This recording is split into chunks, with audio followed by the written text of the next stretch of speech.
Hey guys, this is Bree, and today we're going to talk about the catch-22 of the equine rescue world, and that is kill pen horses. Now, kill pens are where they take the horses before they send them to slaughter. Before we get more into that, I'm going to let you know that every year, over 100,000 horses, American horses, are sent to either Mexico or Canada to be slaughtered for human consumption in other countries. Now, I'm not going to go into details about what they do at slaughter. That's a whole different story. I don't want to go there. Most of you probably don't want me to go there. We're going to talk about the actual kill pen horses that kill buyers purchase to resell back to us. Because, of course, if we could keep a horse from dying, many horse lovers will absolutely do that, no matter what the cost. Now, kill buyers often buy two types of horses. Horses that are destined to slaughter, they're not going to market them, they're automatically set aside and they will go to slaughter. Now, then you have the horses that are marketed to us. They purchase them usually at an auction, a livestock auction, where they run them in and they are actually weighed because they sell by the pound. But what happens is they see a horse that they think they can market. They will often outbid families for it. You start here at 12 o'clock. They buy the horse. Then they, at 3 o'clock, set the bell of the horse. And then at 6, either a rescue or a well-meaning person will purchase the horse, which will lead to 4 more horses being purchased, 3 of which will go to slaughter, and the other one that starts over with marketing and trying to sell that horse to put more money in their pocket. But the thing that this chart doesn't show is a kill buyer buying horses for a slaughterhouse has a quota they have to meet.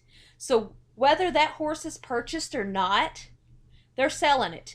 Whether it's to a good-meaning person who wants a good horse, whether to adopt out to a new home or to work with and train themselves, they're still going to buy horses for more slaughter, or more horses for slaughter.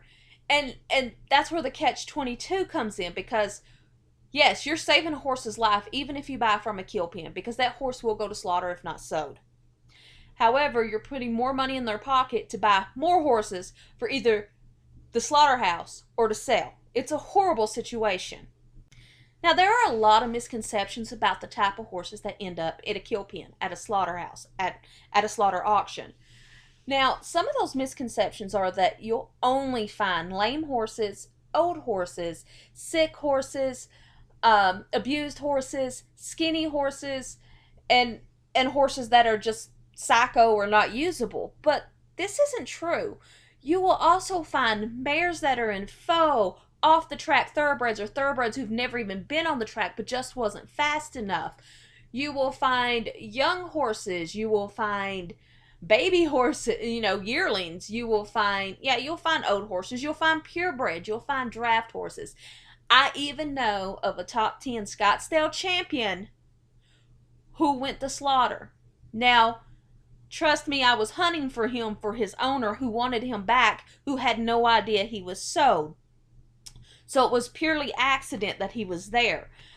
However, he still was. And there have been some champions, and I mean great American champions, purchased straight off of a kill truck to go ahead and break records. And I mean world records. And I'll show you what I mean. Meet Snowman. This horse was literally on a truck ready to go be turned into dog food.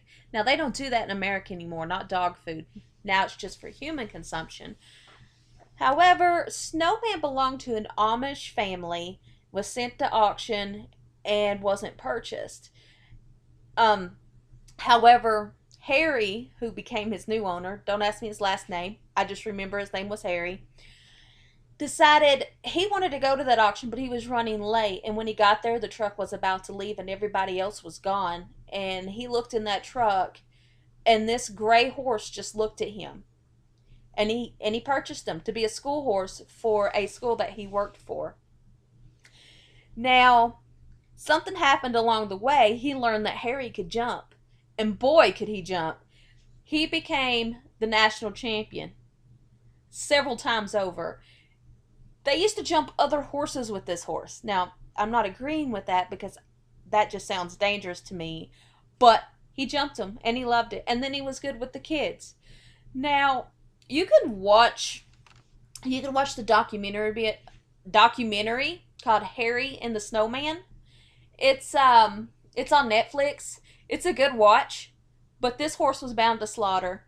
He was he was probably an hour away from being dead. So you can absolutely find good horses that are being slaughtered. As a matter of fact, I believe there's a jumper now that's doing pretty well in the upper levels that he himself came from a slaughter situation, a rescue situation.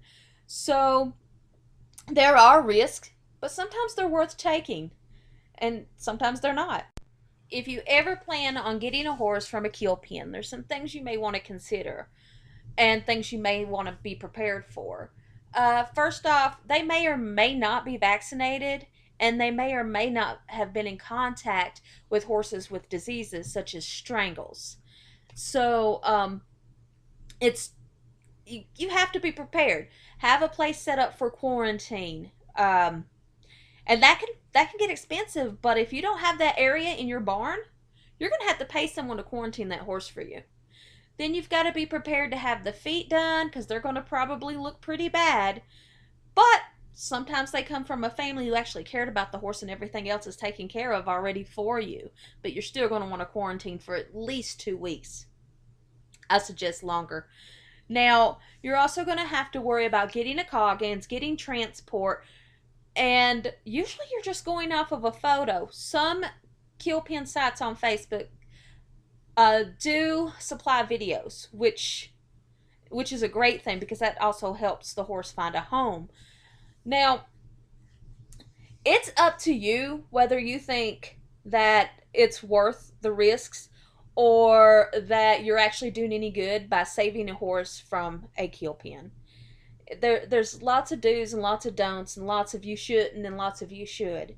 That's really up to you because we all think differently, we all see things differently. We're human beings. We have different minds. We can think for ourselves.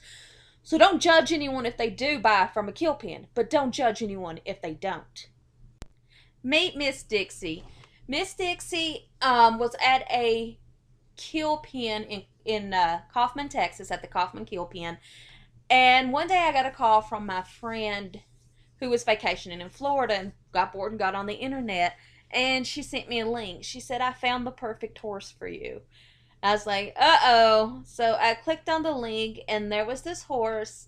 Beautiful horse, built nicely, a little bit thin at the time. But all in all, good horse, needed a feet trimming. But she was too small for me. And I told her, I was like, she's more for your size, not mine. She's too small for me. I need something at least a hand larger. And we let it go. And apparently Mary had a nightmare about this mare. And she just couldn't get her out of her head. And her husband came home from lunch that day. It was 3 hours before this horse was to ship out to slaughter. And she just broke down, bawling. And her husband's like, get the damn horse. You've been wanting one, get it. And Miss Dixie was her first horse, and she worked so hard to earn this mare's trust. She had a respiratory infection. She was in quarantine for 3 weeks, and she had a problem picking up her feet. But all of these problems are things you get with any horse you buy without having a vet check or without seeing the animal. And you can't go see the animal. You buy the animal from a picture, if you're lucky, a video, and then you find a shipper, you hope it works out, and if it doesn't, you may not be happy with your purchase, but it's a risk you take with any horse purchase. But Miss Dixie turned out great, and they're a great team. But you have to decide whether or not the risk is worth it for you. Now, would I have been upset if she didn't purchase the horse? No, because I didn't know the horse. Now, thinking back, I'm upset at the idea that she almost died, that she was 3 hours from slaughter. Yeah, that upsets me. Now, you may ask, Bree, would you save a horse from a kill pen? Well, that answer would be it depends on the scenario. If I found a horse that called my name, that was what I was looking for, that, you know, fit what I needed in a riding partner, and she just called my name, absolutely I would. I would do it in a heartbeat. Same thing if it was a mare and a foal, or a foal in itself, because that foal deserves a chance, and it's just I hate seeing babies go to slaughter. It's ridiculous. Um, Now, other than that, there's other ways to rescue. If you want to rescue, you can go to a slaughter auction yourself and bid on the horse and get it cheaper. However, that being said, you still have those risks, but don't judge. Someone rescuing usually does it from the goodness of their heart. To end this, here's Miss Dixie playing in the round pen. You guys have a good night, and thank you so much for watching. I'll try to make more videos later. Thank you. You mamas.